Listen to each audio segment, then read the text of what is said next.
Hi welcome back to another video. First question చూడండి.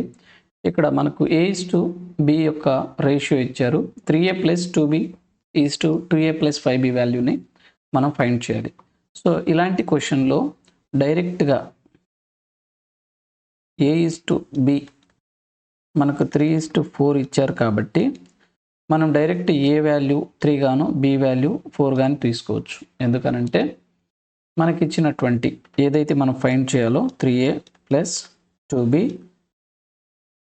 / 2A + 5B ఈ వాల్యూస్లో మనకు ఈ వేరియబుల్ యొక్క డిగ్రీ పవర్ అనేది సేమ్గా ఉంది కాబట్టి వేరియేషన్స్ ఏం రావు. మనకు డైరెక్ట్గా ఇప్పుడు సపోజ్ 3x 4x అని మనం 3x 4x తీసుకుంటే కనుక ఇక్కడ x ఇక్కడ x ఇక్కడ x ఇక్కడ x ఇన్ టర్మ్స్ ఆఫ్ xలో వస్తుంది, కామన్గా ఉంటుంది కాబట్టి క్యాన్సిల్ అయిపోతుంది. కాబట్టి మనం డైరెక్ట్గా 3 4 అని సబ్స్టిట్యూట్ చేసేయచ్చు. 3 × A ప్లస్లో 3 ప్లస్ 2 × B ప్లస్లో 4 / 2 × 3 ప్లస్ 5 × 4 మనకు టోటల్ ఆన్సర్ వచ్చేసి 9 + 8 ఇది 17 / 2 3s are 6 5 4s are 20 26. So 17:26. Next question. Compound interest on ఇక్కడ 15,625 రూపాయలు ప్రిన్సిపల్ అమౌంట్ ఉంది. 6 నెలలకు ఒకసారి వడ్డీ లెక్కించే పద్ధతిన 8% వడ్డీ రేటుతో 1.5 సంవత్సరానికి అయ్యే చక్రవడ్డీ. ఇక్కడ కాంపౌండ్ ఇంట్రెస్ట్ అడుగుతున్నారు. ఇంకొకటి ఫస్ట్ ఇక్కడ మీకు తెలియాల్సిన విషయం ఏంటంటే అది 6 నెలలకు ఒకసారా, సంవత్సరానికి ఒకసారా, లేదంటే కొన్నిసార్లు 3 నెలలకు ఒకసారి, క్వార్టర్లీ, కొన్నిసార్లు 4 నెలలకి, 2 నెలలకి, బై మంత్లీ అని కూడా ఇస్తారు. అలా ఇచ్చినప్పుడు రేట్ ఆఫ్ ఇంట్రెస్ట్ అనేది మనం ఖచ్చితంగా సపోజ్ హాఫ్ ఇయర్లీ అన్నాడు అనుకో, 6 నెలలకు ఒకసారి, అప్పుడు రేట్ ఆఫ్ ఇంట్రెస్ట్ అనేది హాఫ్ అయిపోతుంది. ఎందుకనంటే సంవత్సరానికి టోటల్ మనకు 12 నెలలు, 6 మంత్స్కి ఒకసారి కాబట్టి ఇది టైం పీరియడ్ అనేది 6 మంత్స్కే రెడ్యూస్ అయిపోయింది కాబట్టి ఆటోమేటిక్గా రేట్ ఆఫ్ ఇంట్రెస్ట్ కూడా మనం 6 మంత్స్కే తీసుకోవాలంటే బై 2 చేయాలి. చూడండి, కొన్నిసార్లు మంత్లీ అన్నారనుకోండి, కాంపౌండ్ మంత్లీ నెలకు ఒకసారి, అప్పుడు రేట్ ఆఫ్ ఇంట్రెస్ట్ ఏదైతే మనకు ఇచ్చాడో దాన్ని బై 12 చేయాలి. బై మంత్లీ కొన్నిసార్లు బై మంత్లీ అంటాడు, అంటే 2 నెలలకి ఒకసారి, అప్పుడు R/, మనకు 2 నెలలు అంటే 12 మంత్స్లో 6 వస్తాయి కాబట్టి R/12. కొన్నిసార్లు ట్రై మంత్లీ అంటాడు. ట్రై మంత్లీ అన్నప్పుడు రేట్ ఆఫ్ ఇంట్రెస్ట్ అనేది మనకు 3 మంత్స్ కాడికి 4 వస్తుంది. క్వార్టర్లీ అంటే R/3. అలాగే హాఫ్ ఇయర్లీ, ఇప్పుడు చెప్పారు కదండి, హాఫ్ ఇయర్లీ అన్న 6 మంత్స్కి ఒకసారి అన్నప్పుడు మన రేట్ ఆఫ్ ఇంట్రెస్ట్ అనేది మనకు బై 2 అవుతుంది. ఇది మాత్రం గుర్తుపెట్టుకోండి. ఎందుకంటే మనం సపోజ్ ఒక 100 రూపాయలు వడ్డీ సంవత్సరానికి వచ్చింది అనుకోండి, 6 నెలలకి 50 రూపాయలే రావాలి కదా. కాబట్టి రేట్ ఆఫ్ ఇంట్రెస్ట్ అనేది రెడ్యూస్ చేయడం మర్చిపోవద్దు ఈ కైండ్ ఆఫ్ క్వశ్చన్స్లో. ఇక్కడ చూడండి, 6 నెలలకు ఒకసారి వడ్డీ అయితే 8% వడ్డీ ఇచ్చారు కాబట్టి 6 నెలలు కాబట్టి ఫస్ట్ మనకి ఏమవుతుంది, R/2 అంటే రేట్ ఆఫ్ ఇంట్రెస్ట్ అనేది R/2 చేస్తే మనకు 4% వడ్డీ.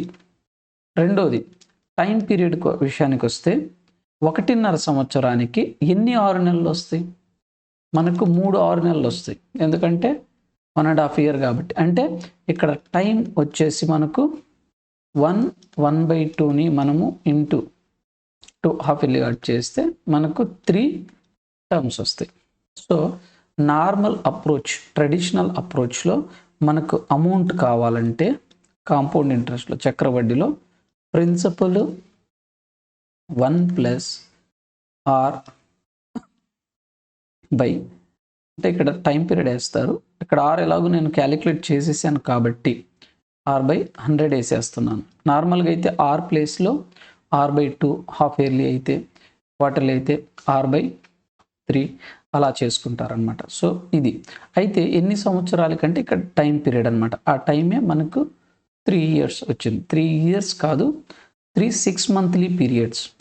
కాబట్టి ఈ లెక్కను చూస్తే అమౌంట్ కనుక్కోవడానికి మనకు 15,625 1 ప్లస్ ఆర్ అనేది మనకు 4 కాబట్టి 4/100 ఇక్కడ 3.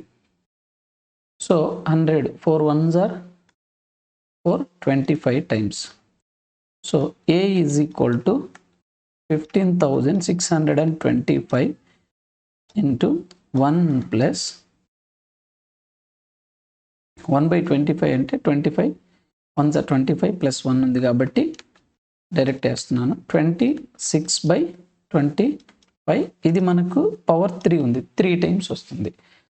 సో దీన్ని మనం క్యాలిక్యులేట్ చేస్తే కనుక చూడండి calculations 15,625 into 26 into 26 into 26 by 25 into 25 into 25. So 25 5 5లు 5 3 15 5 1 5 5 2 10 5 5 25.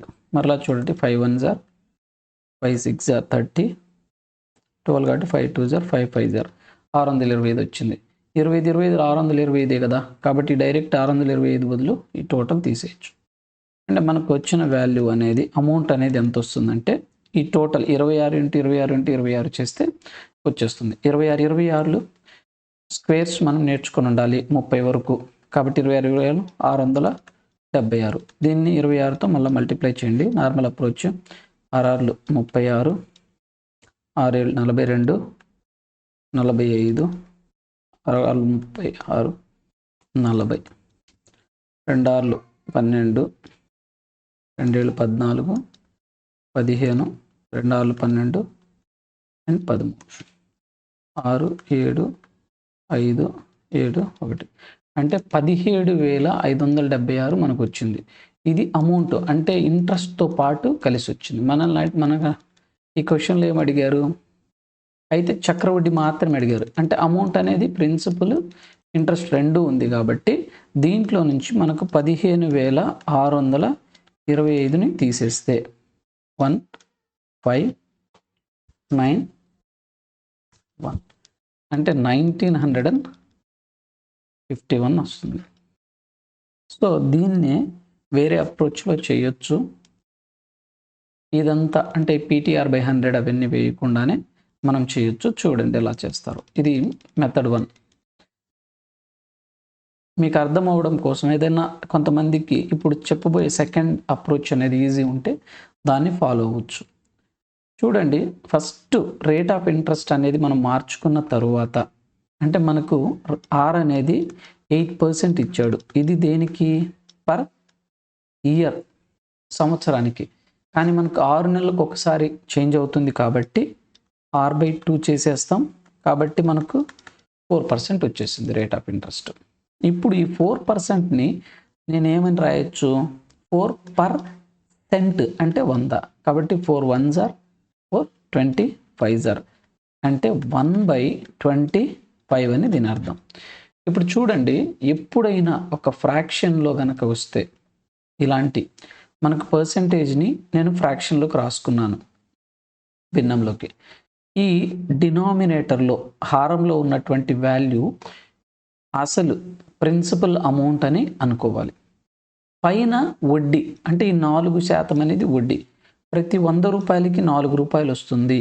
అసలు 100 అయితే 4 రూపాయలు వడ్డీ వస్తుంది అనే లెక్కలో ఇక్కడ 25 రూపాయలు మన దగ్గర ఉంటే ప్రతి సంవత్సరం ప్రతి 6 నెలలకి 1 రూపాయి అనేది వడ్డీ వస్తుంది.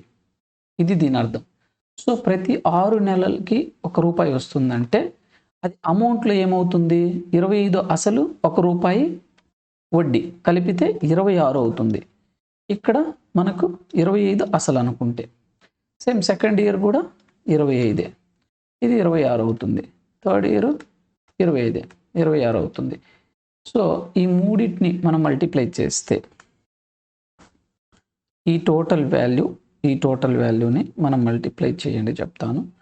So 26 into 26 into 26 by 25 into 25 into 25.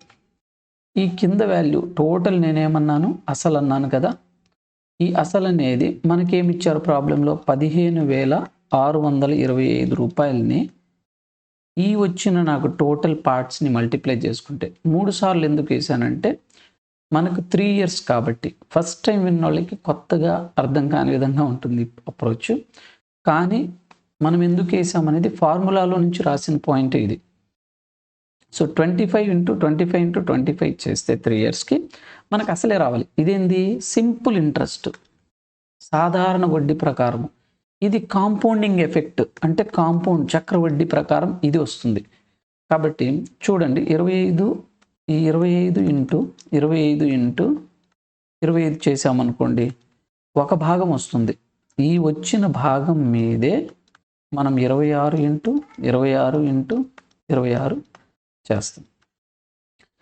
ఇదే కదా మనం రాసింది ఫార్ములాలో, ఇదే కదా వచ్చింది ఇక్కడ. సో ఇక్కడ వచ్చినటువంటి ఈ ఫార్ములా ఈ స్టెప్ మొత్తం చేయకుండా ఇక్కడ నుంచి ఇంతవరకు ఇచ్చినటువంటి స్టెప్ను చేయకుండానే మనకు తెలిస్తే కనుక రేట్ ఆఫ్ ఇంట్రెస్ట్ కాడ నుంచే డైరెక్ట్ ఆ పాయింట్ రాయొచ్చు.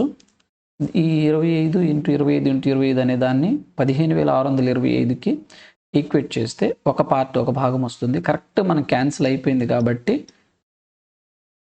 1 కాబట్టి ఈ వాల్యూని మల్టిప్లై చేస్తే వచ్చిందే అమౌంట్.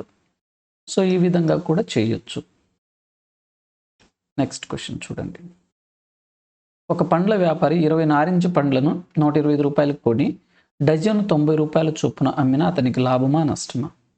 ఈ టైప్ ఆఫ్ క్వశ్చన్స్లో చూడండి, మనకు సపోజ్ 20 నారింజ పండ్లను 125 రూపాయలకి కొన్నారు అని అన్నప్పుడు 20 నారింజ పండ్లనే ఎంత కమ్మాడని చెప్తే సింపుల్గా మనం క్యాలిక్యులేట్ చేయగలం.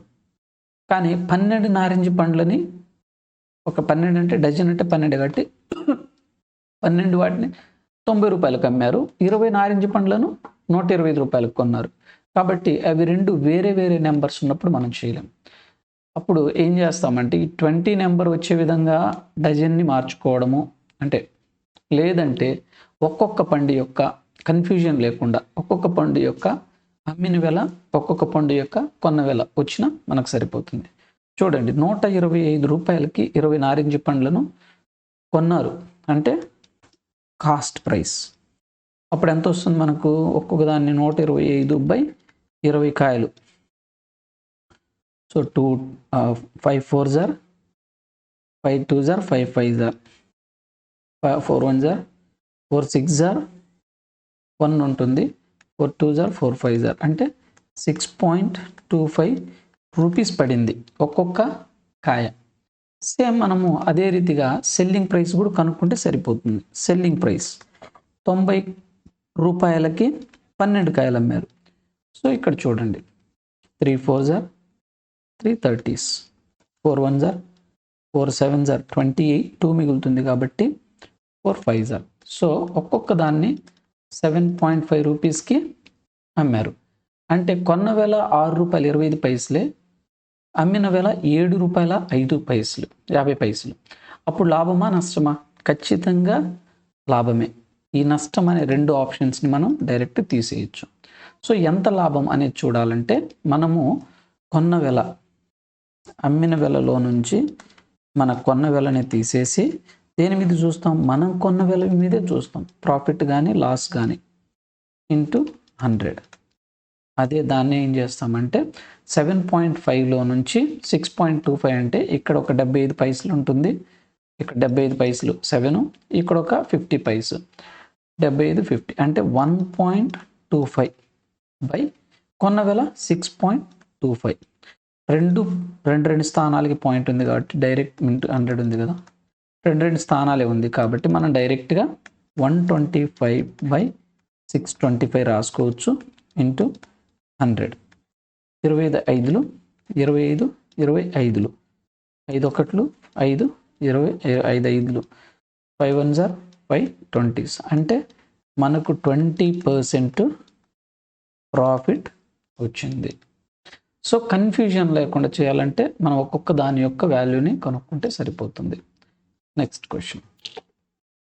పెట్రోల్ ధర 85 రూపీస్కి ముందు 4% పెంచి తరువాత 5% తగ్గించిన ప్రస్తుత పెట్రోల్ ధర ఈ క్వశ్చన్ని మనం డైరెక్ట్గా స్ట్రైట్ అవే చూసి ఆన్సర్ పెట్టొచ్చు. తర్వాత నేను అప్రోచ్ చెప్తాను. చూడండి, ఇక్కడ ఫస్ట్ ఒక 85 రూపీస్ మీద 4% పెంచారనుకుందాం. రఫ్గా 85 రూపీస్ మీద మనకు 4% పెంచారనుకుంటే రఫ్గా ఎంత, ఒక్కొక్క 0.85 ఉంటుంది. 1%.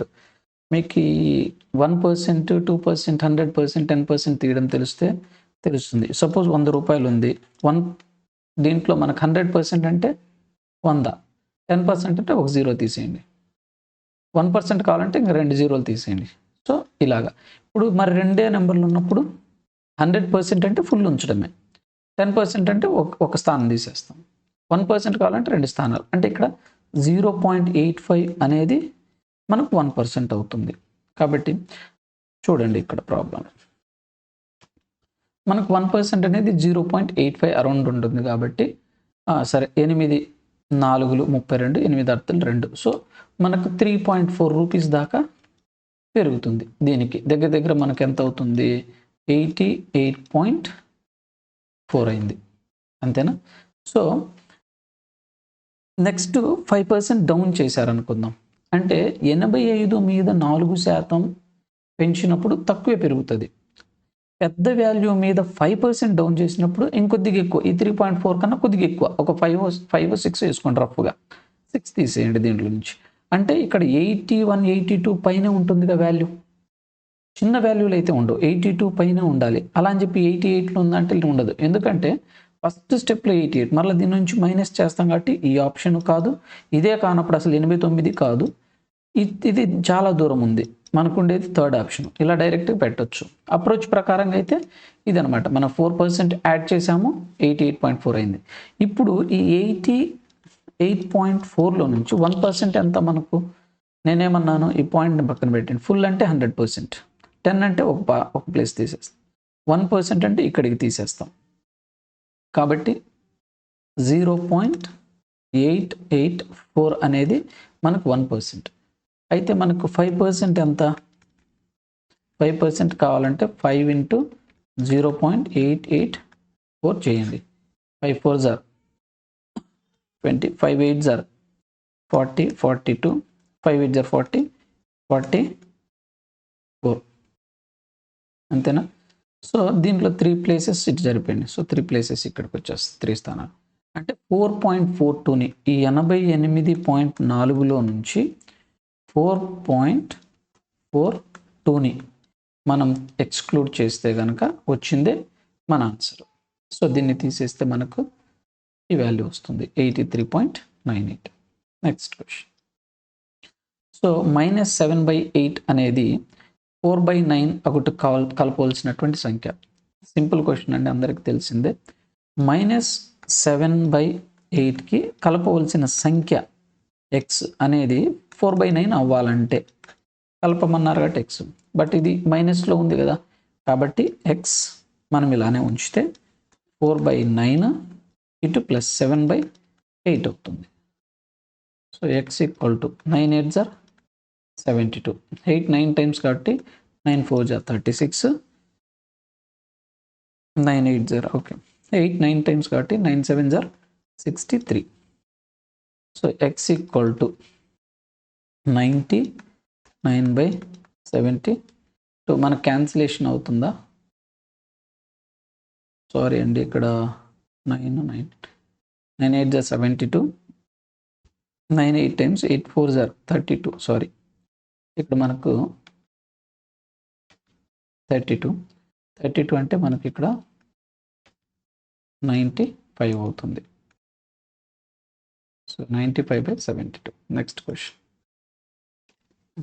ఈ క్వశ్చన్ చూడండి, అండర్ రూట్ కాదు, cube root of -512/729, fifth root of 64/343. దీని యొక్క వాల్యూ ఫైండ్ చేయాలి.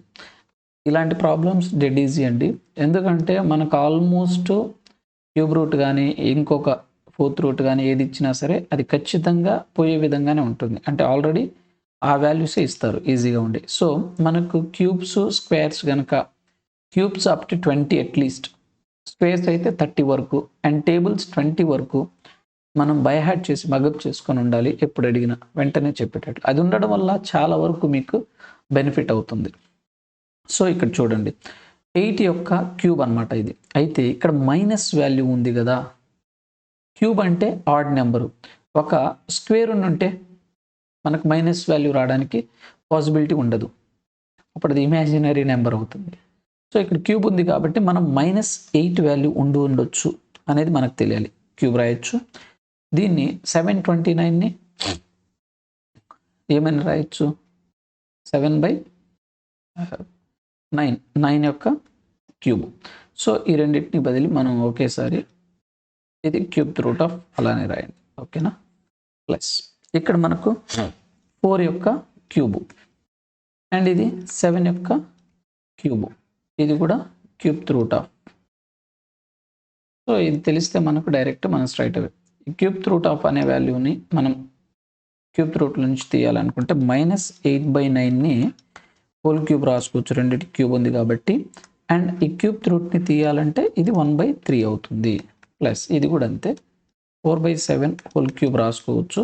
క్యూబ్ రూట్ తీసుకుంటే కనుక 1/3, ఇది మల్టిప్లై అవుతాయి కాబట్టి క్యాన్సిల్ అయిపోతుంది. డైరెక్ట్గా మనకు -8/9 plus 4/7 that is equal to 9 7s are 63.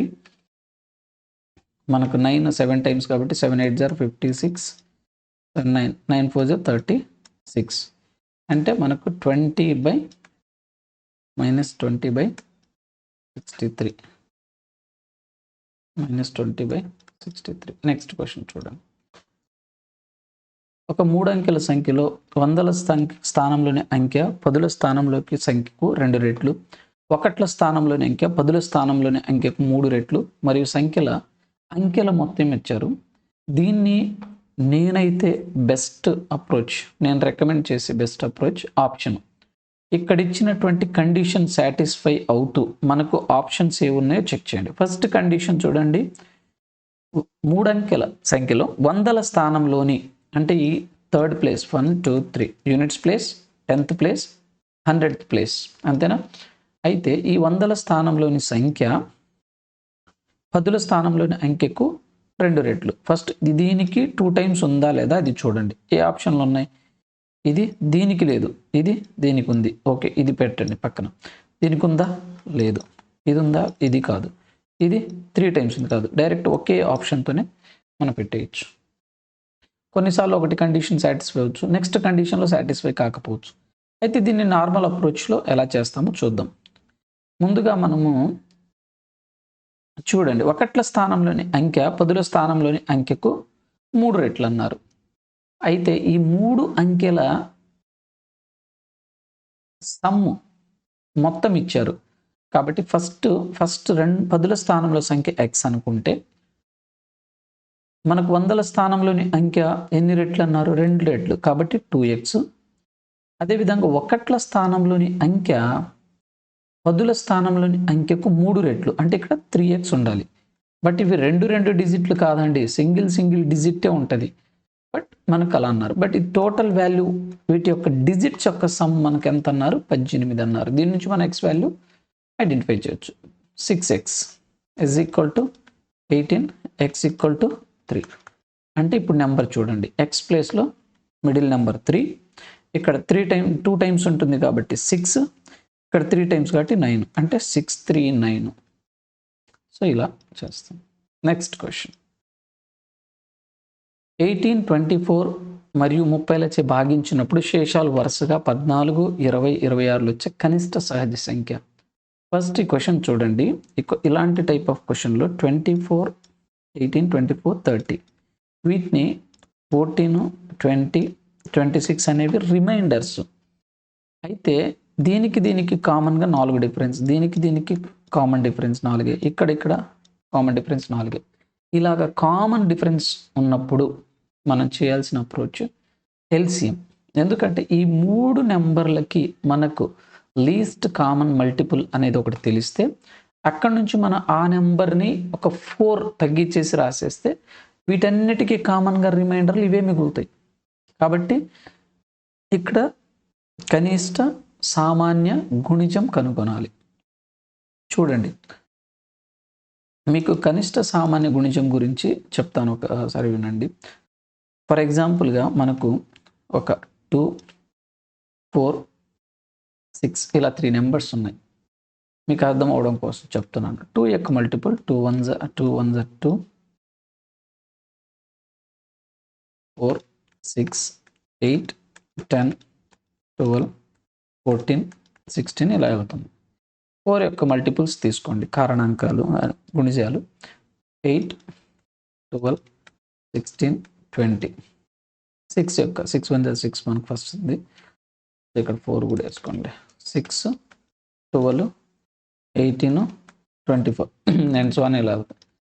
ఇక్కడ చూడండి, లీస్ట్ కనిష్ట సామాన్య గుణిజం అని అంటే ఇక్కడ 12 ఉంది, ఇక్కడ 12 ఉంది, ఇక్కడ 12 ఉంది. సో ఈ 12 అనేది మూడిట్లో వస్తుంది. దీన్నే మనము కనిష్ట సామాన్య గుణిజం అని అంటాం. అంటే 3 ఒకే చోట కలిసేటటువంటి నెంబర్ ఇది. అది కూడా కనిష్టమైన నెంబర్. ఇప్పుడు ఈ నెంబరే కాదు, దీని యొక్క ఏ మల్టిపుల్స్ తీసుకున్నా ఇప్పుడు మనకు 12 అని తెలిసిపోయింది కదా. సో 12 తర్వాత 12 2s 48 కూడా అవుతుంది కామనే. 12 3s 36, 24 సారీ ఇక్కడ 48, 24. సో ఇవన్నీ కూడా మనకి ఇంకా ఎన్నైనా పోతాయి. బట్ మనకు కనిష్ట సామాన్య గుణిజం అంటే ఇది వస్తుంది అనమాట. ఇంకా దీనికన్నా లీస్ట్ నెంబరు ఈ మూడింటికి కామన్గా వచ్చేది ఉండదు, కామన్గా మల్టిపుల్ ఉండేది ఉండదు, అది దాని అర్థం. సో ఈ కాన్సెప్ట్ ప్రకారము ఈ మూడిటి యొక్క ఫస్ట్ మనము ఎల్సిఎం కనుక కనుగొంటే కనుక ఈ ప్రాబ్లమ్ని ఈజీ సాల్వ్ చేయొచ్చు. 18, 24, 30 చూడండి. 18, 24, 30 ఎల్సిఎం తీసుకోండి. 6లో పోతుందా? 6 3s 6 4s 6 5s. ఇంకేమైనా ఉందా? పాసిబిలిటీ లేదు. 6 3s 18, 18 4s 72, 72 5s 72 5s 7 5s 350, 2 5s 10 అంటే మనకు 360 ఉంటుంది. ఈ 360 కన్నా వేరే నెంబరు వీటికి ఎల్సిఎం అంటే కనిష్ట సామాన్య గుణిజం ఉండదు. అయితే ఇప్పుడు 360 మనకు ఏంటంటే ప్రతిదానికి 4 కామన్గా డిఫరెన్స్, అంటే 4 తగ్గించేసామనుకోండి, ఈ 18తో మనము దాన్ని భాగిస్తే మనకు 14 రిమైండర్ వస్తుంది శేషం. 24తో చేస్తే 20 వస్తుంది, 30తో చేస్తే 26 వస్తుంది, 4 తగ్గించేయడంలో అంతే కదా. కాబట్టి ఆ నెంబర్ 360 అవ్వదు. 360లో నుంచి మనం 4 తగ్గించేస్తే 356 అనేది మన యొక్క నెంబర్, కావాల్సిన నెంబర్.